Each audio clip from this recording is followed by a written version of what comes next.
जिस बात का दुनिया को डर था वो अब सच हो गया है, यानी कि रशिया और यूक्रेन के बीच अब घमासान युद्ध शुरू हो गया है। इन तस्वीर में साफ दिखाई दे रहा है किस तरीके से रशिया और यूक्रेन के बॉर्डर पर एक घमासान युद्ध चल रहा है और पूरी दुनिया अब इसके कारण सहमी हुई है। कहीं ये एक तीसरे विश्व युद्ध की घंटी तो नहीं है। अब रशिया यूक्रेन के युद्ध को तीसरे विश्व युद्ध के रूप में क्यों देखा जा रहा है, इसके बारे में खुलासा आज हम इस वीडियो में करेंगे।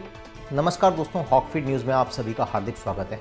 हमारे देश में कुछ लोगों की ये आदत है कि जब कोई बड़ा क्रिकेट मैच होता है या कोई बड़ा इवेंट होता है, यहाँ तक कि युद्ध की परिस्थिति में भी हमारे देश में लोग टीवी चैनल्स के आगे बैठ जाते हैं, दिन भर अपना चाट पकौड़ी खाते रहते हैं और युद्ध की न्यूज़ को एक एन्जॉयमेंट का विषय मानकर दिन भर न्यूज़ देखते रहते हैं कि अभी क्या हुआ, अभी रशिया ने कितने बम गोले फेंके।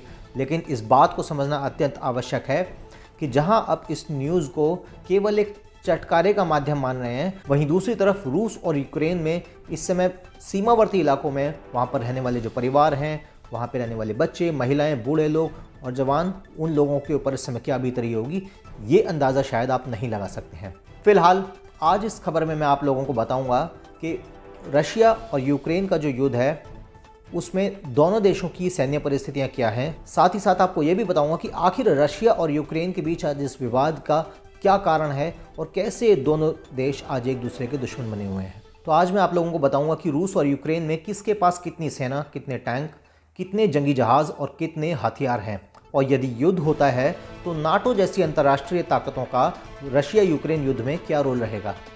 रूस के राष्ट्रपति व्लादिमीर पुतिन ने आखिरकार यूक्रेन के खिलाफ जंग का ऐलान कर ही दिया है। यूक्रेन में विद्रोहियों के नियंत्रण वाले दो इलाकों डोनेत्स्क और लुहांस्क को स्वतंत्र राज्य के तौर पर मान्यता देने के बाद राष्ट्रपति पुतिन ने ये कदम उठाया है। आपको बता दें कि रूस ने यूक्रेन की सीमा और बेलारूस में 2 लाख सैनिक और हथियार इकट्ठा कर लिए हैं। इसके बाद अब रूसी सेनाएं यूक्रेन के दूसरे इलाकों को घेरने की पूरी तैयारी में है। रूसी राष्ट्रपति व्लादिमीर पुतिन ने यूक्रेन पर हमले की पुष्टि करी है और पुतिन ने यह बताया है कि क्रूज और बैलिस्टिक मिसाइलों से यूक्रेन के शहरों को रूस निशाना बना रहा है। इस बीच यूक्रेन ने 5 रूसी जंगी जहाज मार गिराने का दावा किया है। रूस और यूक्रेन के बीच शुरू हुई जंग की भयावह तस्वीरें भी इस समय सामने आ रही हैं। रूस का यह दावा है कि उसने यूक्रेन के सैन्य ठिकानों और खाली इलाकों में बमबारी करी है। रूसी सेना ने अपने टैंक और गोला बारूद के अलावा वायुसेना और नौसेना का भी सहयोग लिया है। मीडिया रिपोर्ट्स के मुताबिक रूस ने यूक्रेन और उसके आसपास के इलाकों में लगभग 2 लाख सैनिकों को तैनात कर दिया है। रूसी सैनिकों को लेकर ब्रिटेन के रक्षा मंत्री ने दावा किया था कि रूसी थल सेना के 60% सैनिक रूस और बेलारूस की सीमा के पास जुटे हुए हैं। रूस की सैन्य ताकत का अंदाज़ा इस बात से लगाया जा सकता है कि globalfirepower.com के अनुसार पावर इंडेक्स की सूची में रूस दुनिया के 140 देशों की सूची में दूसरे नंबर पर है। वहीं यूक्रेन इस सूची में 22वें नंबर पर है। सैनिकों की बात करें तो रूस के पास 9 लाख सक्रिय सैनिक हैं, तो वहीं यूक्रेन के पास केवल 2 लाख ही एक्टिव पर्सोनल हैं। इसके अलावा रूस की पैरामिलिट्री फोर्स 2.5 लाख है, जबकि यूक्रेन के पास केवल 50,000 ही अर्धसैनिक बल हैं। लड़ाकू विमानों की भी यदि बात करें तो रूस के 1500 विमानों के आगे यूक्रेन के पास केवल 98 विमान हैं, और लड़ाकू टैंक की बात करें तो यूक्रेन केवल 2500 टैंकों पर सीमित है। वहीं रूस के पास 12,000 से ज़्यादा टैंक हैं और दुनिया के सबसे ज़बरदस्त टैंक रशिया के पास माने जाते हैं। हालांकि इस युद्ध में दोनों देशों की नौसेनाओं का कोई संपर्क होने की संभावना नहीं है, फिर भी यूक्रेन के पास कुल 38 नौसैनिक जहाज़ हैं, जबकि उसकी तुलना में एक बात करें रशिया की तो उनके पास एक नौसेना पोतवाहक के अलावा 600 से ज़्यादा जहाज़ हैं और रूस के पास 70 से ज़्यादा पनडुब्बियाँ हैं, जबकि यूक्रेन के पास एक शून्य पनडुब्बी भी नहीं है। अब ज़रा बात करते हैं कि नाटो के सदस्य देश जो हैं अगर वो रूस से भिड़ते हैं तो इस युद्ध में आने वाले समय में क्या परिस्थिति होगी। रूस की तुलना में यूक्रेन की सेना बहुत छोटी है, मगर उसके पास नाटो का साथ भी है। अमेरिका भी यूक्रेन की मदद के लिए फ़िलहाल तैयार खड़ा है। अभी अमेरिका ने यूक्रेन के भीतर कोई सेना तो नहीं भेजी है, मगर नाटो की सेना का हाथ मजबूत करने के लिए 3000 अतिरिक्त सैनिक भेजे हैं और 8,500 अन्य सैनिकों को अलर्ट मोड पर रखा गया है। इसके अलावा अमेरिका ने $20 करोड़ के हथियार भी यूक्रेन को सप्लाई किए हैं, जिसमें जेवलिन टैंक विरोधी मिसाइल और स्टिंगर लड़ाकू विमान रोधी मिसाइल भी शामिल हैं। वहीं ब्रिटेन ने भी यूक्रेन की मदद के लिए 2000 कम दूरी के टैंक रोधी मिसाइल भेजे हैं।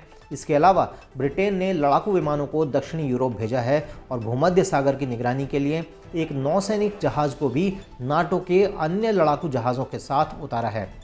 उसने 1000 सैनिकों को भी अलर्ट मोड पर रखा है। आंकड़ों से ये बात पता चलती है कि रूस की सेना अमेरिका के बाद दूसरी बड़ी सेना है।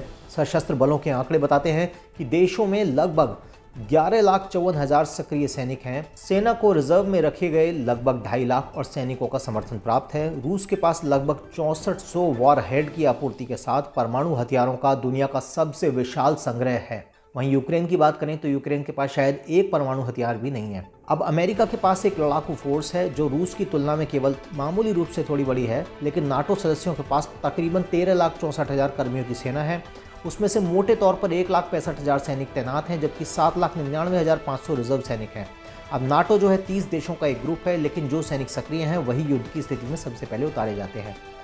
अब अमेरिका के बाद तुर्की, फ्रांस और जर्मनी के पास सबसे सुसज्जित सेना है, यानी इनकी सेना भी बड़ी है। उनके पास लगभग 4,45,000, तुर्की के पास 2,08,000, फ्रांस के पास 1,89,000 और इस तरीके से प्रत्येक देश जो है अलग अलग रणनीति और प्रभाव के आधार पर अपने कर्मियों का चयन करते हैं।